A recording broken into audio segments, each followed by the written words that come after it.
and welcome to In Focus South Asia. I'm Meher Sher, filling in for Ijaz Haider today.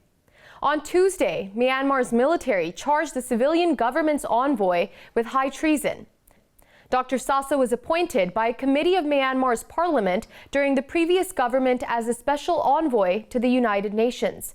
Dr. Sasa has been accused of endorsing a civil disobedience campaign and of pushing for international sanctions, as well as the ouster of military generals. Last month, the special envoy was fired by the military junta for condemning the coup. Since the military seized power in a coup on February 1st and detained Aung San Suu Kyi and countless government officials, there have been mass anti-coup protests countrywide.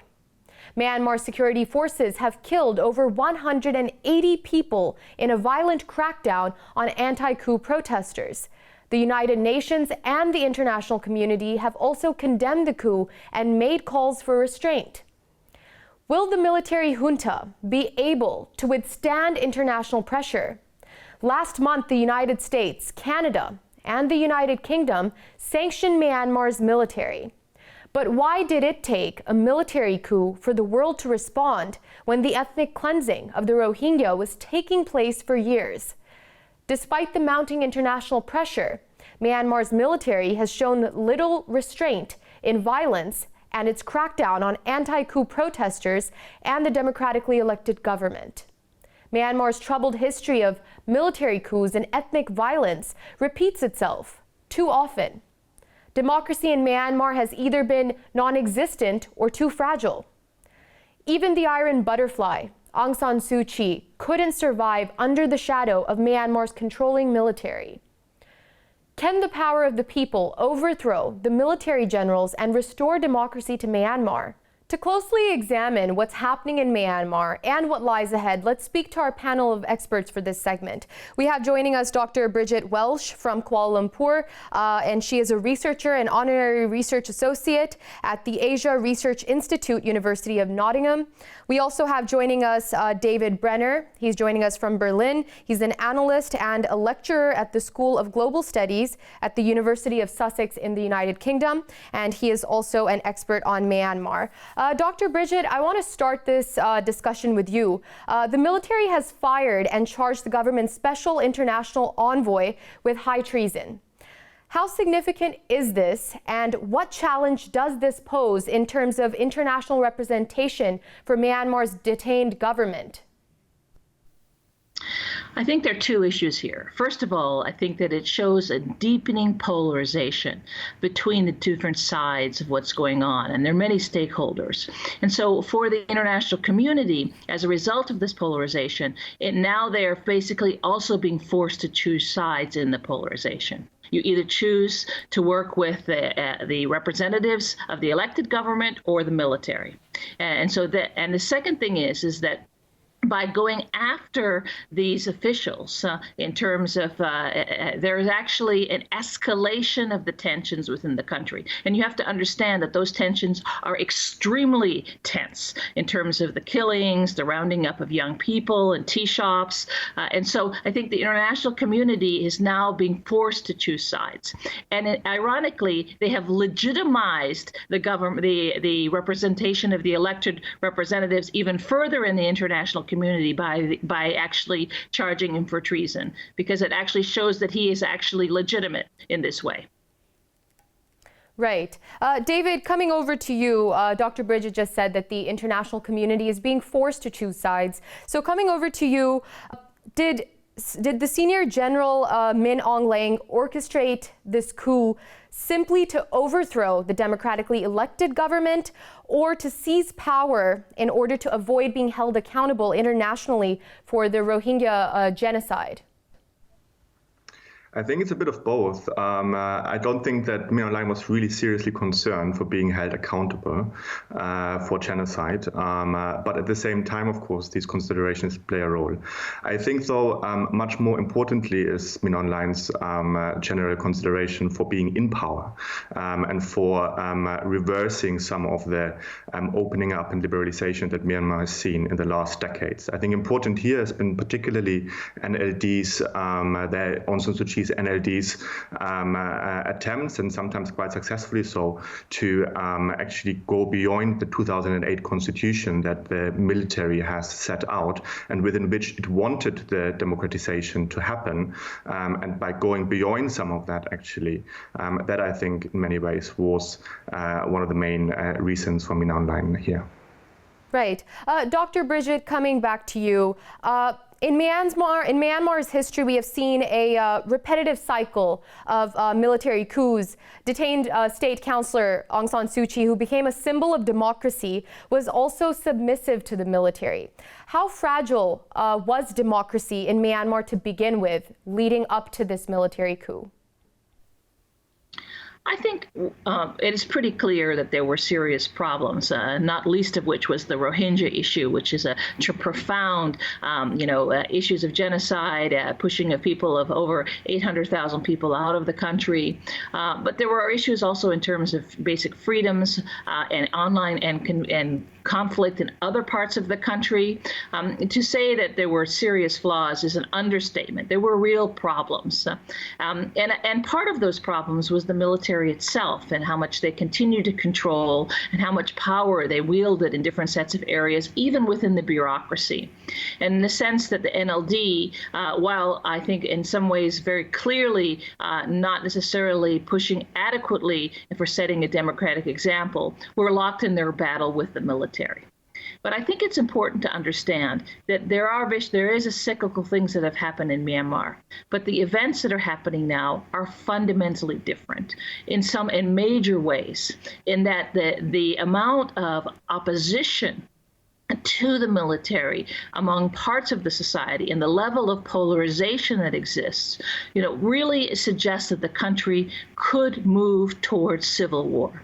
The way that the military is attacking ordinary citizens is provoking very strong reactions. We're on the cusp of a further escalation of violence, which I think is very, very worrying. And in fact, there is no discussion of moving back towards power sharing because it's now really about pushing the military out. And as the military is doing is pushing the rest of the people and the civilians out. It is not a very pretty situation and a very difficult one for the international community, but even much more difficult for the people of Myanmar.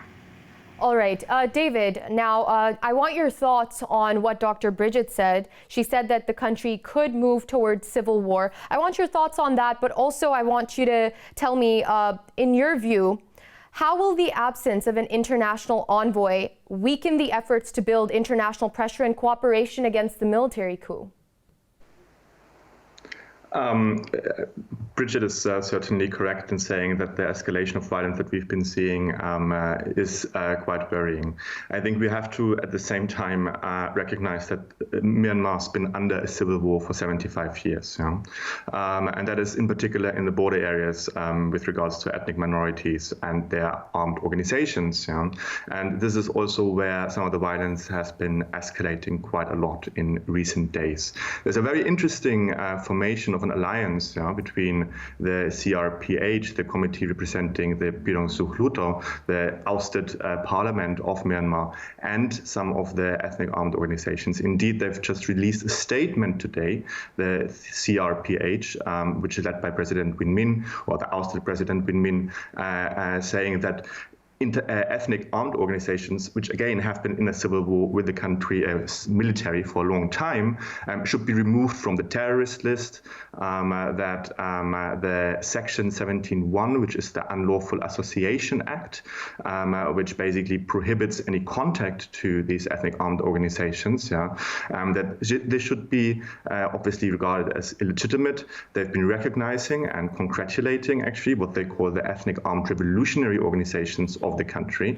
And there's an interesting alliance that is forming at the moment, which actually isn't though all too new. We've seen similar alliances in the 1990s between the then exiled NLD government and EAOs, as well as now, and this is maybe something to continue discussing also with Dr. Bridget about the Sangha, the state Sangha, the state-appointed monks association that has also now reported its very staunch support for the protests, for the revolution. So there's a really important and significant turn of events that's been happening since the weekend, actually. All right. Dr. Bridget, I want your thoughts on what David just told us about these new alliances forming or old alliances reforming. But also, before the military coup, why didn't we witness such a collective international response when it came to one of the worst humanitarian crises, the systematic ethnic cleansing of the Rohingya? Doesn't this reveal a double standard? Okay, so there are a few very important things there. Let's start with your last point. Absolutely. Let's not move away from the fact that there was a double standard on issues involving the Rohingya. And there is systematic racism coupled with issues of questions of religion and questions of the fact that even Muslim communities have not been willing to accept and help to find solutions to the Rohingya. So it's not, but the fact of the matter is there was clearly a double standard. But do not forget that there was also a lot of people who were talking about this issue, and it has been put in the international stage. And I think it needs to continue to be an important element of any solutions moving forward. And I think this is one of the alliances that David was speaking about, that there are more cohesive discussions happening with the ethnic groups that have been really the main targets of the military for many decades. And they're actually working together not only with the elected representatives, but also among themselves. And I think this offers a kind of new opportunities for for forging a more peaceful, a much more sustaining and more democratic solution. Because as you rightly point out, the problems are much more complicated than just bringing back Aung San Suu Kyi. It is about creating a much more democratic and more interwoven fabric. I want to also pick up to this important issue of the fact that the military has traditionally relied on the religious Buddhist Sangha, the monks, for their legitimacy. And what we're seeing for the first time in many, many years, that the monks are actually not only, they're pulling away their legitimacy. And this happened in 2007 with the Saffron Revolution, but it's also happening in a more fundamental way now. So we're seeing more and more people internationally and domestically pulling away from the military. And this is partly explaining why the military is taking such an aggressive, violent approach, because it's a sign of weakness, not strength, because they are losing the support of many, many fabrics of part of the society and even parts of the international community. Right. Thank you so much, Dr. Bridget. David, do you agree with what Dr. Bridget said? She said that the military acting on violence is a sign of weakness, not of strength. And also, I want your thoughts on this as well. Throughout her rule, Aung San Suu Kyi remained silent as the military conducted the brutal ethnic cleansing of the Rohingya. And when she did speak up, she defended military actions. Many feel that she is complicit in the Rohingya genocide through her silence. How do you view this? I would absolutely agree that she has been complicit in being silent on the atrocities, genocidal atrocities that have been committed against the Rohingya and other ethnic minorities in the country. Yeah? So Aung San Suu Kyi, throughout her term, has actually been attacking has been defending, first of all, the military's offensives against different ethnic communities in the country. Yeah? So before even the genocide on the Rohingya, there have been multiple offensives against Kachin and Shan communities. And Aung San Suu Kyi has domestically not been tired of defending the military. And of course, then her going to the ICJ in The Hague, and then internationally defending the military's crimes in Rakhine. I mean, this, I think, for me, as well as to many friends of mine in the ethnic minority communities in Myanmar, has been indefensible. And people have indeed, from ethnic minority communities in particular, lost quite a lot of trust in Aung San Suu Kyi and the LND throughout. And they've been very vocally, from the beginning of this revolution, on the streets demanding not for the reinstitution of Aung San Suu Kyi and what has been there, but for much more than that, right? For a genuine federal union in the country, for autonomy provisions, for power sharing, and all of which they've been demanding for ever since the independence of the country, indeed. I do, on the other note, very much, again, agree here with Dr. Bridget as well, where basically the religious the military's violence, first of all, is a sign of weakness. It's basically trying to coerce people, right? It's a, in many ways, state terrorist strategy to deter people from going onto the streets. It has had the opposite effect, though, quite obviously, Right. Let's bring in our next guest into the discussion. We have joining us now Simon Billenness. He is an analyst. He's based in Washington, D.C. He's the executive director for the International Campaign for the Rohingya. He's also the director for No Business with Genocide. In addition, his expertise is on Myanmar. So, Simon, I want to ask you, many feel that Aung San Suu Kyi is complicit in the Rohingya genocide through her silence. How do you view this? Well, when Aung San Suu Kyi entered politics, she became a politician. And like any other politician, she needs to be held to account. And so when she went to The Hague and defended the military on charges of genocide, that really made her complicit in the Myanmar Army's atrocities, not just against the Rohingya, but against many other ethnic minorities in Burma, including the Kachin and the Shan. And also, Simon, Aung San Suu Kyi's father, Aung San, was an independence activist. He was a revolutionary and also the founder of the Tatmadaw, Myanmar's army, the same army which overthrew her government and detained her. What do you have to say about the irony in all of this? Well, I think that Aung San Suu Kyi made a very bad bargain with the army, and the army has now revoked that agreement. And now, what I look at it is really what we're doing right now is we're supporting the civil disobedience movement that are in the streets in Myanmar right now. I think that's where the hope for real change lies in Myanmar. And, as an organization, we're mobilizing as much political and economic pressure on the Myanmar military and as much support for the democracy movement. We're not in support of any one particular politician or any one particular party. We're doing everything we can to get democracy restored. Right. David, what are your thoughts on that? And also, there are trumped up criminal charges against Aung San Suu Kyi and key members of her NLD party, the National League for Democracy. Aung San Suu Kyi faces at least 4 such charges. What is the future of these cases and what sentence could she face? She could face a range of sentences, and I mean, these charges are obviously made up, blown out of proportion, if at all, they existed. I mean, base for them existed in the first place, right? I do believe that the military will have an interest in keeping Aung San Suu Kyi under a similar form of house arrest as we've seen before, actually, and this is, I suppose, what will happen most likely, because I do believe that they don't want to have her as some form of more of a martyr than she already is for still many parts of the Burmese society, of course. So in a way, it's going to be, again, some way of restraining her and her capacity in particular to communicate with the people without having her become even more of a martyr here, right?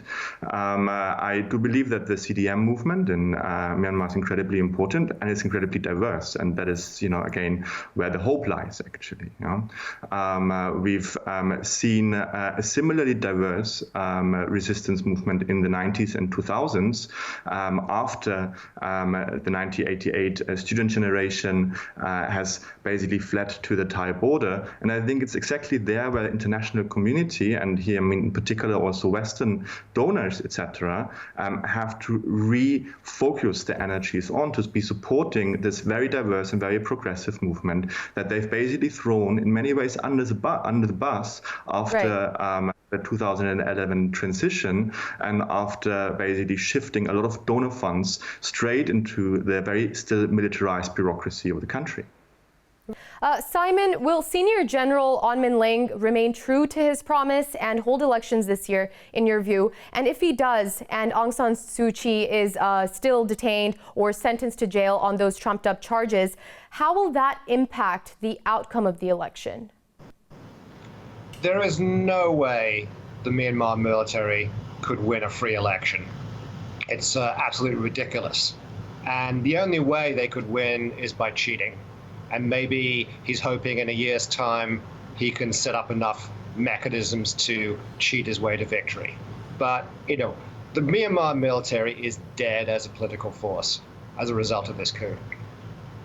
Right. And one final question on this, David, coming back to you. In recent weeks, despite international pressure, the military in Myanmar has not cracked under the pressure and ceases to show restraint in violence.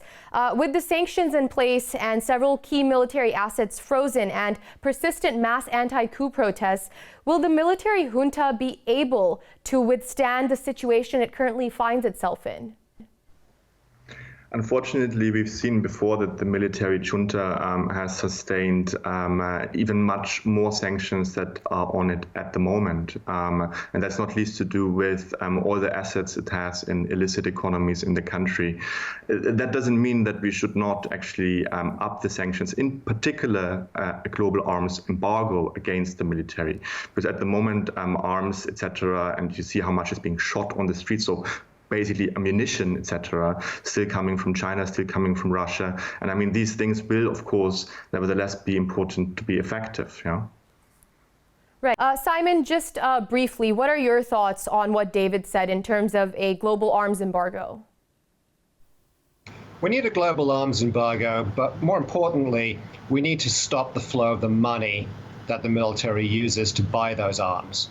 And that's why, you know, we support the civil disobedience movement as they move against the Myanmar Army's business interests.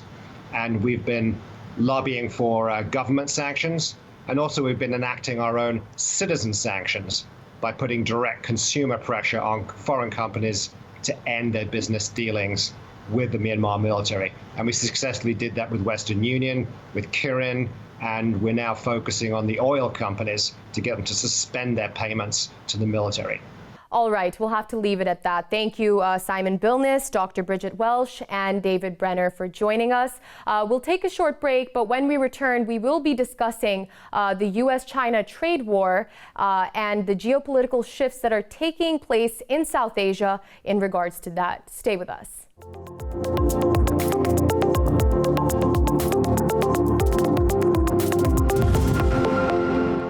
Welcome back. And now moving on to our second and final topic, the United States and India have bolstered their cooperation with several meetings and military deals. The U.S.-China trade war, which began under President Trump, has persisted under President Biden's administration.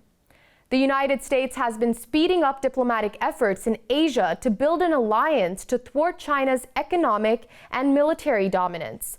A key motive behind the increased partnership with India in the past year is to create a bulwark against Beijing in the Indo-Pacific.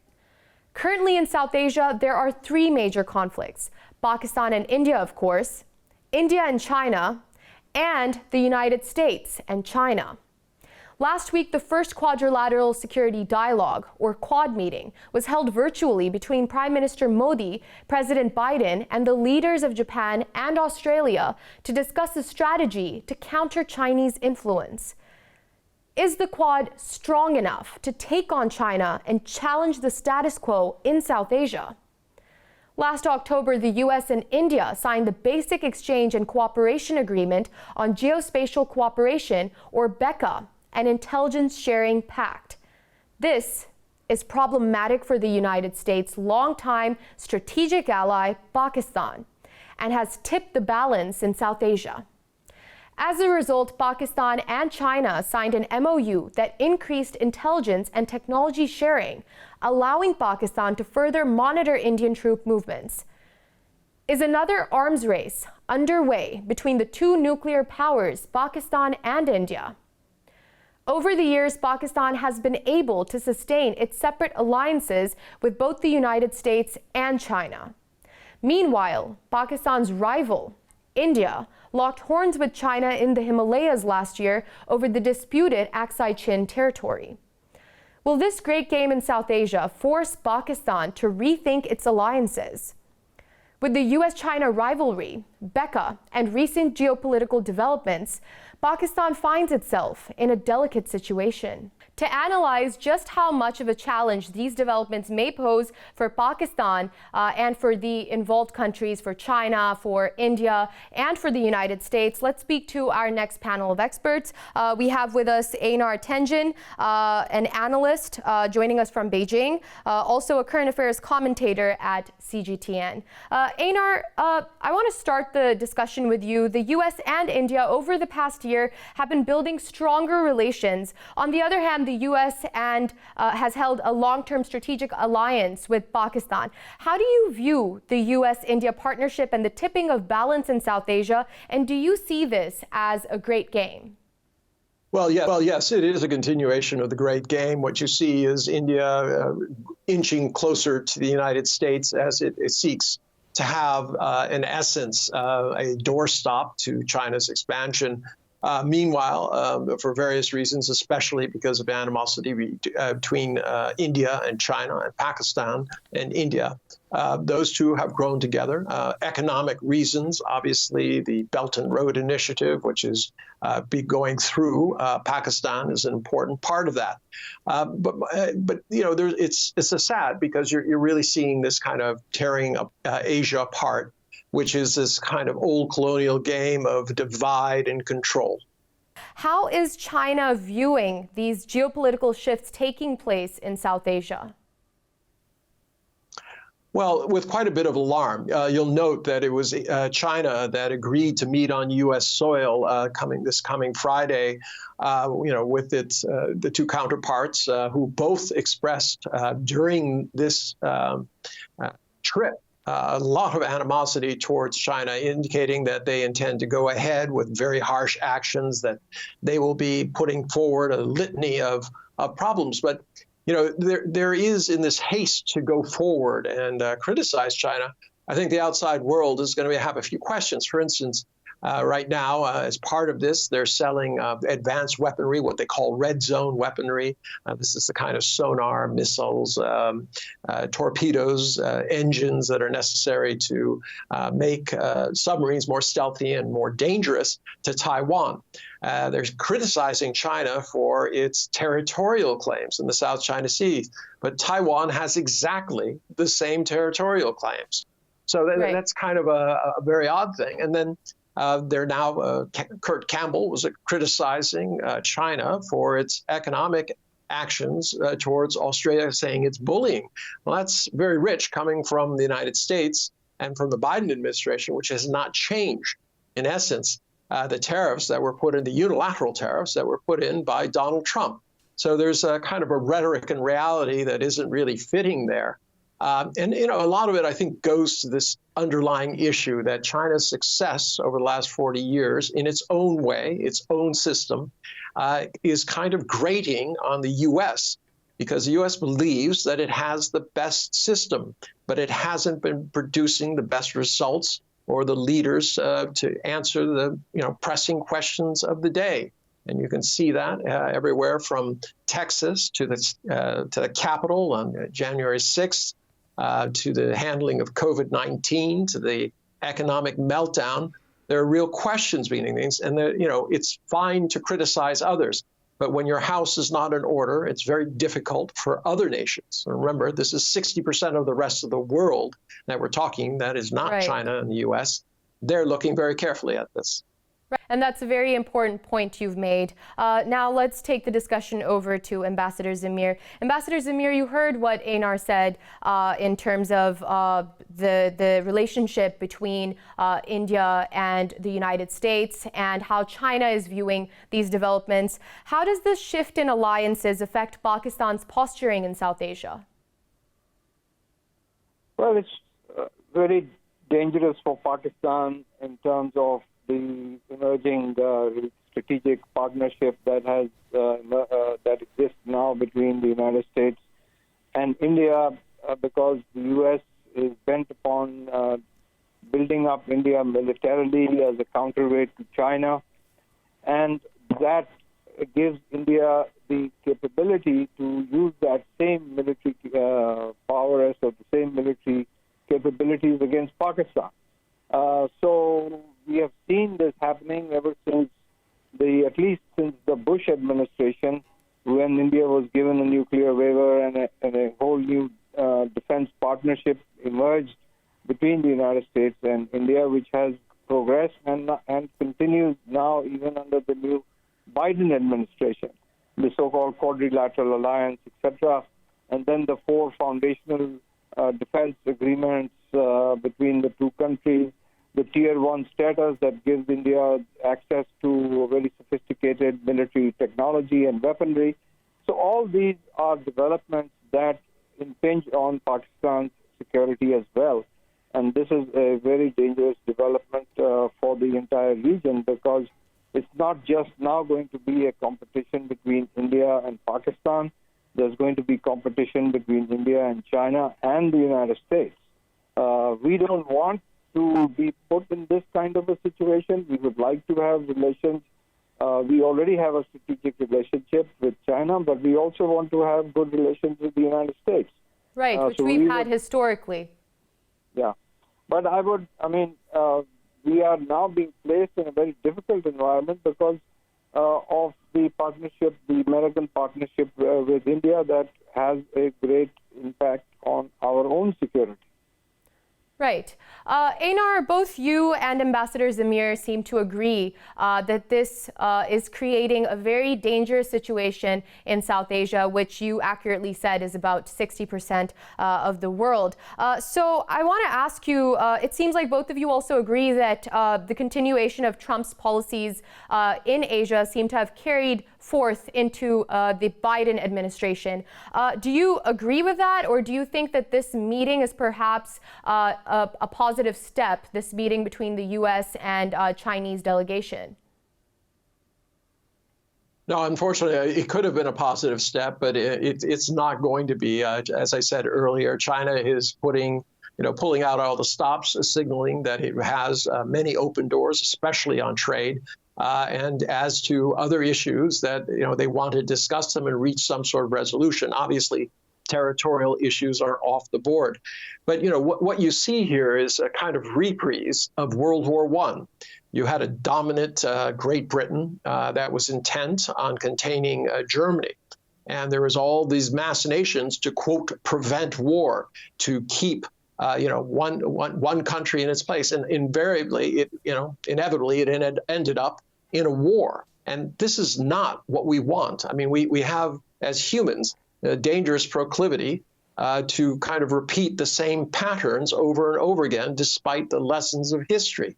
I wish it was possible for these two nations to see that, all of the international issues that are pressing on the world, the effects of COVID, denuclearization, peace, and both distributing the vaccine and also the economic side of it, fighting terrorism. These are the things that are important to the majority of the world. This is not creating more troubles, is not going to help. Ambassador Zamir, the Quad is loosely organized between the United States, India, Japan, and Australia, and it seems that each country has a different agenda and strategy when it comes to China. How aligned are those mentioned countries when it comes to strategy? Well, we will have to see how they move forward, but we have to look at the history of the Quad, because it was originally proposed by the then Japanese Ambassador Shinzo Abe, Japanese Prime Minister Shinzo Abe, and then it was picked up as an alliance between democracies, etc. Now, the bottom line is the kind of the glue that holds this thing together is the fact that these countries all have, in one way or the other, concerns about China, number one, and two, they all have close relations with the United States. And that links them to the larger American objective, which in my view has been there since the early 1990s, which has been to maintain the U.S. unipolar status in the world and prevent the emergence of any strategic competitor. That's what the real bottom line is. And it's a zero-sum game policy by the U.S. And for their own reasons, these other members of the Quad are going along with this approach, which the Chinese have tried to counter. But as long as the U.S. continues to press on this, at least the Quad countries are going to be in this hostile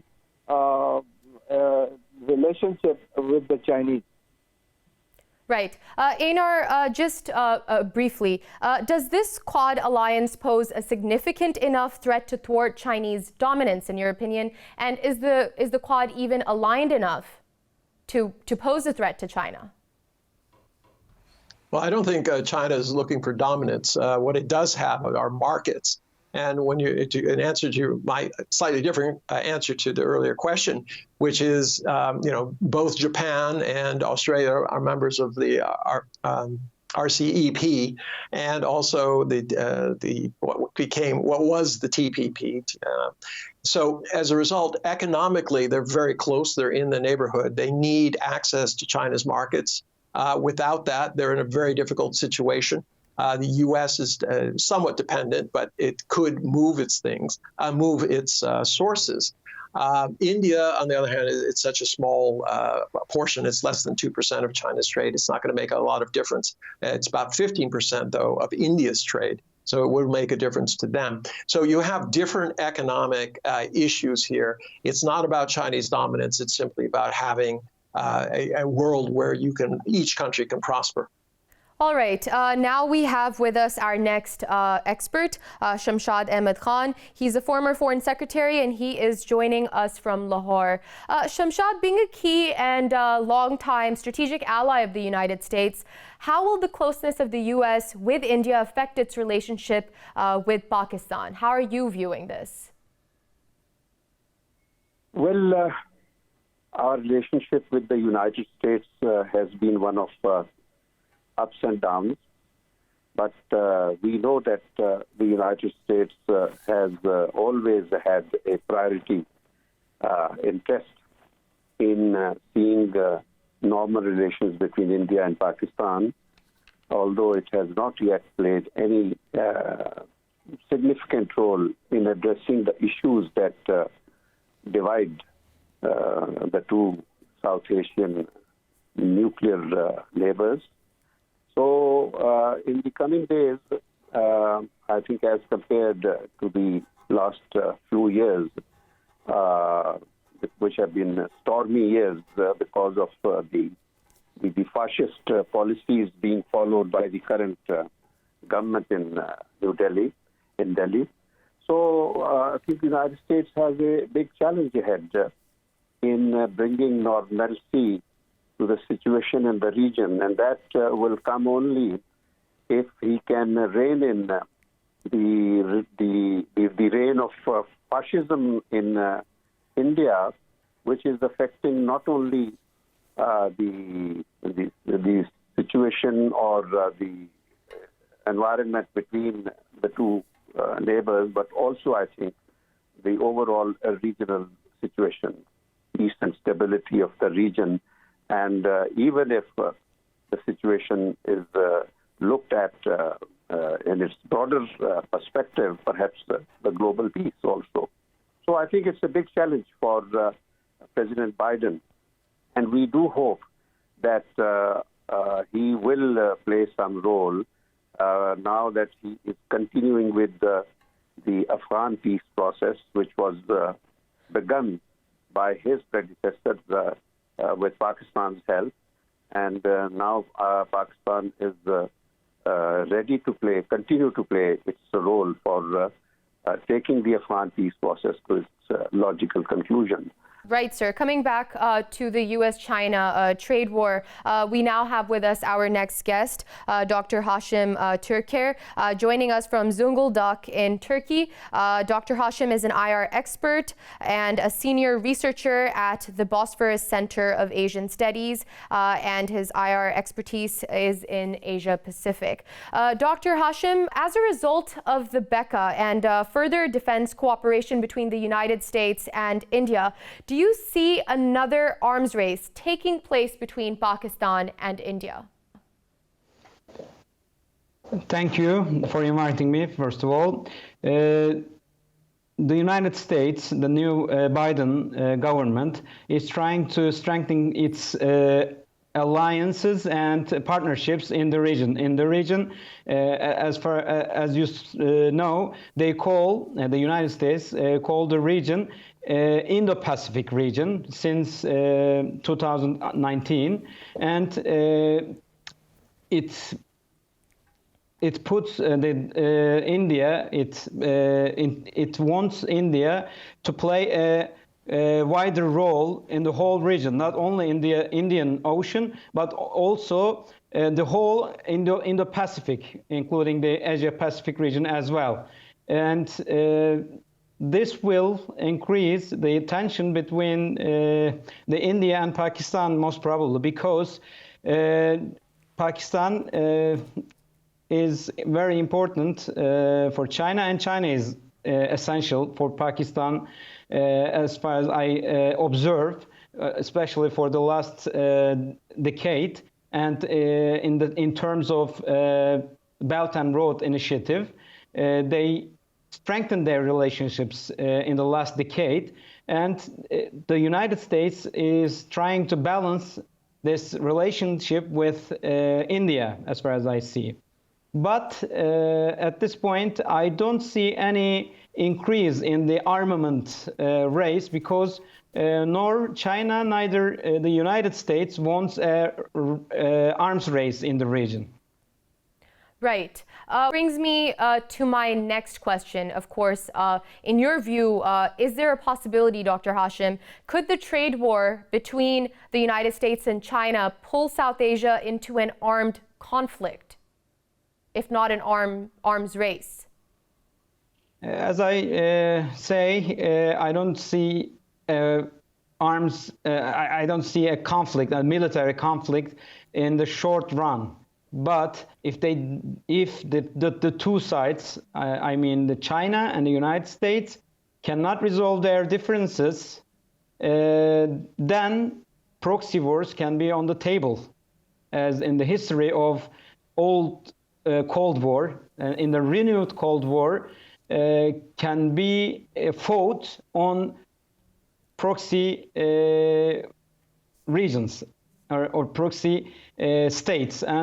But when we take into account that both India and Pakistan are nuclear forces, nuclear powers, it's really difficult or almost impossible to occur a military conflict between these two states. Right. Shamshad, the conversation back over to you. What are your thoughts on what Dr. Hasim said? Could the trade war between the United States and China lead to an armed conflict in South Asia? And also, this leads me to my question to you. During the 8-month-long standoff between India and China in Aksai Chin last year, the United States sided with India and provided information and equipment. Last year, the U.S. and India also signed the BECA. How has the BECA strengthened India's capability in the last few months, and how much of a risk does this pose for Pakistan? Well, first, the risk of a conflict between United States and China, I don't think there has been any such risk, nor do I foresee in the near future or in the future. But why are we thinking in these extreme terms? I don't understand, because there are no war drums between the two powers, United States and China. If there were no war drums even during President Trump's time, so now there's no question, because President Biden is a man of vision, and he's a statesman type of leader. So let's hope that the two powers will continue to remain a factor of stability, not only in this region, but the world at large. So that's what I expect from the two countries, China and United States. If anything, they will be competing with each other. Right. Sir, if I may interject. Yes. Sir, if I may interject, I was referring to the standoff that took place in Aksai Chin between India and China. What I meant was, in South Asia, could we see an armed struggle as a result of these tensions, not between China and the United States? Okay. So maybe there was some problem with the volume of the. So as far as India-China standoff is concerned, well, that standoff remains there. But I don't think, again, because it is not China's policy to enter into any military conflict with any of its neighbors. This has been a calculated and calibrated policy that China has been following for decades. The wars that involved China in the 50s or early 60s, they were basically foreign-imposed wars, and because of China's location, so it had no way to escape the involvement there. But otherwise, as a matter of policy, the Chinese do not see war as their option, and they have always tried to manage their relations and their disputes or problems with their neighbors through appropriate methods. So I think India and China are also already following that policy in managing its problems with India appropriately by not letting India provoke a full-fledged conflict. Right. Just briefly, Dr. Hasim, while the U.S. was gripped by the war on terror and the never-ending conflict, the seemingly never-ending conflict in Afghanistan, China was able to forge strong economic ties in South Asia. CPEC and the Special Economic Zone in Bangladesh are examples of this. How dominant is China in comparison to the United States in South Asia, and which country currently has more political influence in the region? As of now, we can see that China has a stronger leverage on the region because it uses the trade as the leverage on this region. And in the Trump era, the United States was really back in terms of trade and soft power. But as a matter of fact, the countries in the region don't want to be caught between these two powers. They want to have good relations, both of these powers, but the conditions show that they will have to make a tough choice in the medium term. And Biden administration will try to strengthen its partnerships and alliances in the region. And China can see this endeavor as a threat to its interest in the region. We can see that in Myanmar as an example. And I hope there will be no other Myanmar or such an issue in the region, and the tension will be resolved without a war or coup d'etats. All right, we're going to have to close the discussion on that note. Thank you, Dr. Hasim Turker, former Foreign Secretary Shamshad Ahmed Khan, and Einar Tangen, whom we had earlier, as well as former Ambassador Zamir Akram. Thank you so much for joining us in this show. Keep watching In Focus South Asia.